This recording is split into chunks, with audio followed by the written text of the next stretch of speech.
Chapter 2. Teka muna Nati. Si Maria at nakabihis na at bitbit ang bag. Hindi yata ganito ang usapan natin. Ang usapan natin, sabay tayong babalik sa Manila. Dahil sasamahan mo ko sa ninong mo. Dahil kailangan ko ng letter of recommendation. Tatawagan ko na lang si Ninong. Sasabihin ko kung anong kailangan mo. Dito muna ako sa Poblana. Malinis ang hangin at malamig ang simoy. Shut up! Bakit ba bigla nagbago ang isip mo?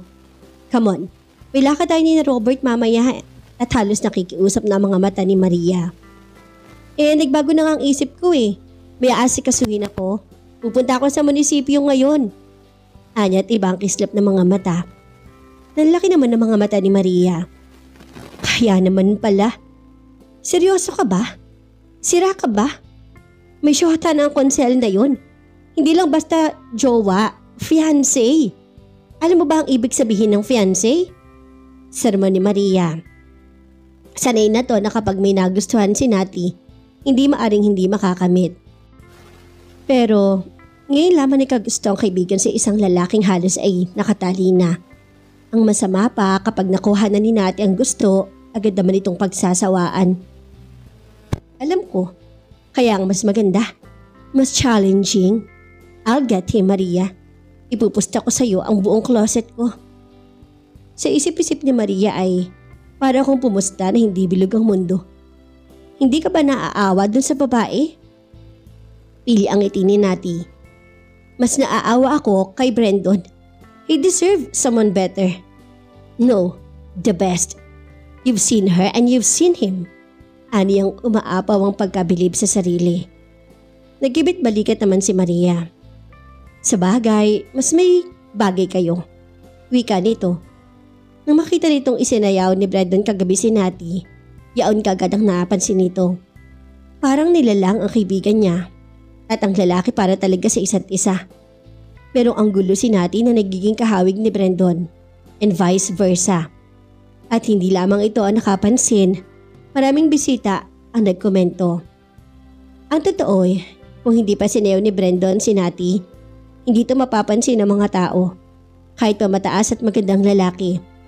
Paano ba naman ito mapapansin? Gayong nakabaon sa sulok at binabantay ng kasamang losyang. I hate that woman. Anya sa isip at nakikita ang mukha ni Dory. Maganda nga to kung matututong mag-ayos sa sarili. Maamo ang mukha at parang hindi makakabasag pinggan. But she's seen something others didn't. It was Dory's eyes. Kapag tumitingin sa kanya, alam na niya ang ganong tingin. Madalas niyang makita yun simula pa ng bata siya. Envy. At alam niyang pareho lamang sila ni Dory ng nararamdaman para sa isa't isa. Ano pa ba ang ibubunga ng inggit? Pati ba naman yun papatulan mo? Anong laban nun sa'yo? She's different, Maria. Aniya, maari magkalayong agwat nila ni Dory sa buhay. Ngunit nakita niya na may tinatagong kamalditahan ng babae. Mas masidhi kaysa pagkamaldita ng mga kauri niyang nakabanggaan niya. Absurd as it was at nararamdaman niyang hindi ordinaryong karibal si Dory. Para nagkatapo siya ng katapat at iyon ang gusto niya. Because my victory will be the sweetest. Nasabi niya ng malakas. Anong sabi mo? Ani Maria. Wala, sabi ko kapag naago ko si Brandon sa babaeng yon, hindi na siya nito mababawi dahil hindi na babalik sa kanya si Brandon matapos matikman ang alindog ko. At tumalakak siya. Ano bang sekreto, Nati? Sumeryoso si Maria. Bakit walang lalaking tumatanggi sa'yo?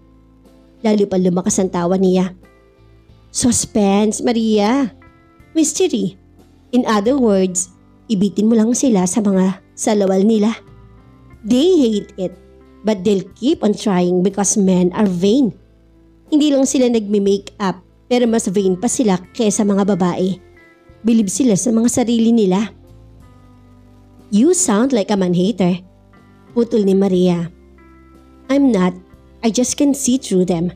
They love the chase, believe me. And she winked at her friend. Dinabot ni Maria ang bag at sinukbit sa balikat. I'll see you when I see you. Hiniga nito ang kanyang pisngi. Hindi nito malaman kung bakit parang kailangan pang patunayan ni Nati na maganda siya by flirting. Ang hindi alam ni Maria ay idola na ni Nati ang ina at gusto niyang maranasan ang nararanasan ni Regina kapag pinauunlakan ng kanyang papa ng atensyon. She wanted a man like her father at sa tuwin ay inaakala niyang natagpuan na niya ang hinahanap only to be disappointed afterwards. Iaatid na kita sa labas, aniya. Pinahatid niya sa kanyang tsoperang kaibigan. May kaya rin ng pamilya ni Maria but hers was a working family. Doktor ang ina ni Maria, inhinyero ang ama, ang kuya nito ay ophthalmologist at ang ate naman ay propesora sa De La Salle. Sa madaling salita, merong pressure kay Maria na magkaroon din ng successful career. Kaya ngayong tapos na sila ng kolehiyo ay kanda kumahog sa paghahanap ng trabaho. Unlike her, she need not work. Walang umuobliga sa kanya na magtrabaho. Kaya hindi niya alam kung saan niya gagamitin ang pinag-aralan. Paldang sarong ay sinuot niya at halos umabot na yun sa sakong. Tinernuhan niya yon ng kulay kremang blusa na walang manggas, sa paa ay string sandals, flattering her delicate feet at litaw ang sako niyang kulay makopa. Hinayaan niyang nakalugay ang kanyang buhok. Natural na kulot yun at hindi pares ng iba. Hindi niya yun ipinapaunat, nilalagyan lamang niya yon ng mousse at ngayon ay hinayaan niya na nakalugay, giving her a carefree air. She was wearing makeup but it was subdued, almost natural. Kapag araw hindi siya naglalagay ng pabango. Simpleng cologne lamang.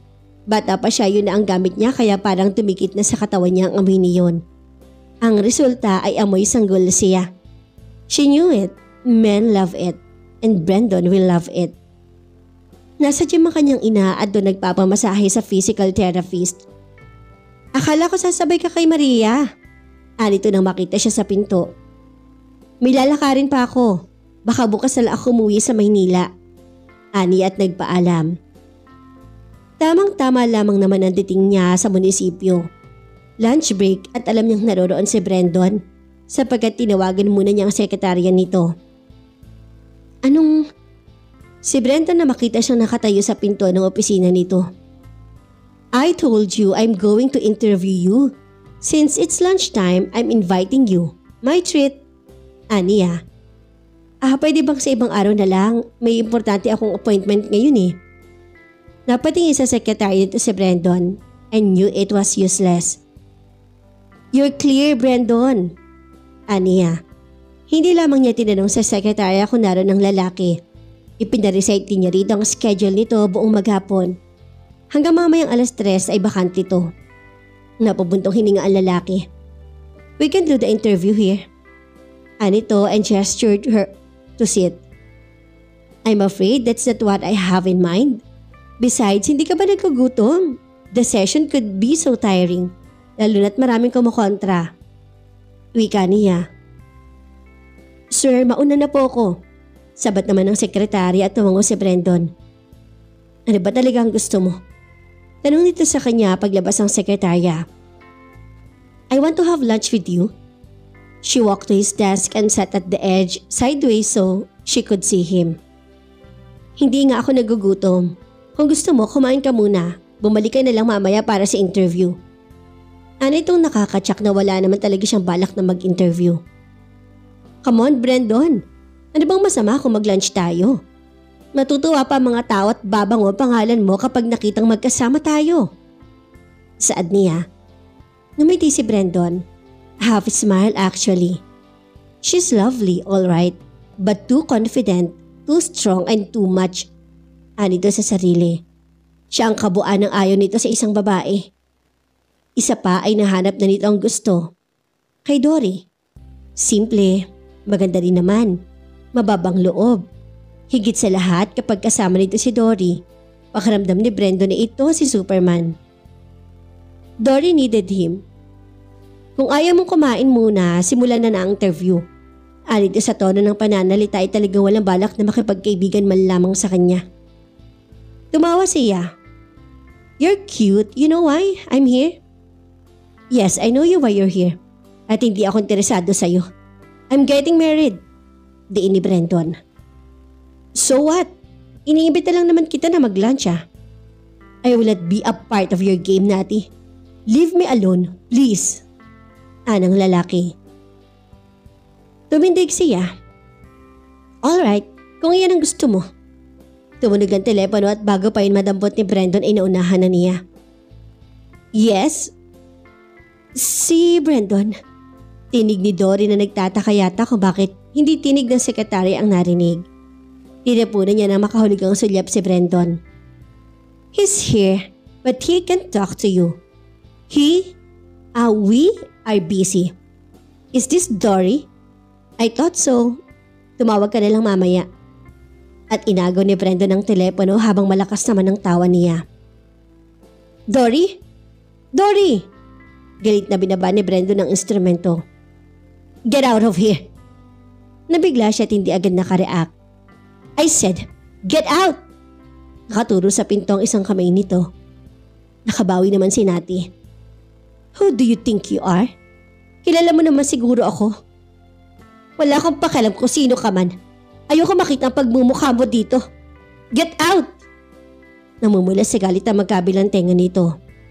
At alam ni Nati na wala siyang magagawa kung hindi ang umalis. She titled her head in defiance. You'll regret this, Brandon. Banta niya bago lumabas. Sa kotse ay sunod-sunod ang ginawa niyang paghinga. Ngayon lamang niya naranasan ang palayasin at tanggihan ng isang lalaki. Hindi niya matanggap, hindi niya tatanggapin kailanman. Nagsisimula pa lang ang laro. I'll get you, Brandon. I'll get you. Naniniwala pa rin siyang walang pinagkaiba sa ibang lalaki si Brandon. Pasasaan ba at makukuha rin niya to? Maybe she needed a different approach? Kung kagabi at kanina lang ay talagang nagkatuwa lamang niya ang lalaki pares ng iba, inay-determinado na siyang akitin to. Upang maipamukha dito ang ginawa nitong pagtataboy sa kanya. Kinapa niya sa handbag ang cellphone at idinayal ang numero ni Brandon. Yes. He answered after a ring at akala siguro ay si Dory. It's Nati. Wait, don't hang up, okay? I want to apologize for what I did. I want you to give me Dory's number para makapagsorry ako sa kanya. Aniya. Oh God, she was convincing. Kahit sarili niya parang gustong maniwala na sincere siya sa kanyang sinabi. Saglit naman na natahimik si Brandon. Oh, okay. I'm sorry too. But you don't have to call her. Ako na magpapaliwanag. Sigurado ka na okay lang? I didn't mean to. Oh, what the heck? I was wrong. I'm really sorry. Aniya, napakadaling humingi ng tawad kung paibabaw lang. At ang maganda pa, agad ay pinaniniwalaan na nakarinig. Dahil sorry is the hardest word to say. If one is really sorry. It's okay, I'm sorry too. I didn't mean to shout at you. Nakangiti mag-isa si Nati. Can we have that lunch now? You can call Dory. Have her join us o kaya naman daanan natin siya. Aniya and Touch heard him chuckle. Wala siyang balak sabihin na nasa ibaba pa siya ng municipal hall. I'm on my way to Mang Tinoy's. Masarap daw doon ang pagkain, sabi ni Papa. Good choice. I'll meet you there. Wala nang kausap ay nakatitig pa rin si Brandon sa telepono. Ano nangyari? At parang siya pa ngayon ang nagmamadali na makipag-lunch date kay Nati. Hindi rin niya maipaliwanag kung bakit agad niyang tinanggap ang paghingi nito ng paumanhin. Gayong kanina lamang gusto na niyang ihagi sa labas ng bintana ang babae. Ikinisap ni Brandon ang mga mata at kinalog ang ulo. Para bang nais niyang iwaksi kung ano man ang magic spell na pinakawalan ni Nati. It's just lunch, wika niya sa sarili. Hindi naman ibig sabihin yun ay ipagpapalit na niya si Dory. Ang Mang Tinoy's ay nasa tabing dagat. Ordinaryong seafood restaurant din lamang. Ngunit dinarayo sa Poblana dahil sa kakaibang gimmick na ang founder ay si Mang Tinoy lamang ang nakaisip. Ang mga customer ay nag-uunahang makapag-reserve ng balsa na nilagyan ng bubong at mesa. Kapag napagsilbihan na ang customer ay luluwagan ng tali niyon upang maanod sa dagat. Kapag tapos ng kumain, ilalagay lamang ang isang banderang puti sa bubong at agad hihilahin ng mga taga-silbi pabalik sa shore. Yun nga lang, minsan ay hindi maiwasang magkakabungguan ng mga balsa, but it was always fun. Walang reservation si Nati, ngunit si Mang Tinoy pa mismo ang nagsilbi sa kanya. Marami kasing dinadalang parokyano ron ang kanyang ama. Hindi naman siya nainip maghintay kay Brandon sapagkat dumating ito kagad. She felt shut up from her abdomen to her heart habang pinagmamasdan niya itong papalapit sa balsa. It was not hard to swallow. Her whole being was demanding to have him no matter what. Umorder sila at maya-maya pa'y nasa dagat na sila. Ang hindi maintindihan ni Natty ay kung bakit hindi siya makakain. Wala siyang ginawa kung hindi ang uminom ng tubig. I thought you're hungry, una ni Brandon. Sumandal siya sa upuang kawayan. I like you. I want to get to know you. You may take me or hate me but I don't care. I don't even care about Dory. Anya na nakalip-kip-kip. Napati yung mabagang ni Brandon. Sinisisi ang sarili kung bakit nagtiwala kagad kay Natty. I'm just being honest. I don't pretend. I won't pretend that I don't like you. Even if I do. At least you can give me credit for my honesty. She leaned forward and looked intently at him. Alam niyang re-rehestro ang sandaling yon sa isip ni Brandon. At sa ayaw nito at sa gusto'y iisipin siya. Natty. Wika ni Brandon nang narinig ang boses ng dalaga sa telepono. Parang may nais pa siyang sabihin ngunit hindi maituloy. Ang totoo hindi talaga malaman ni Brandon ang iisipin at sasabihin. Pagkatapos silang mag-lunch sa Mang Tinoy's, inaasahan niya na kinagabihan o kinabukasan tatawag si Natty.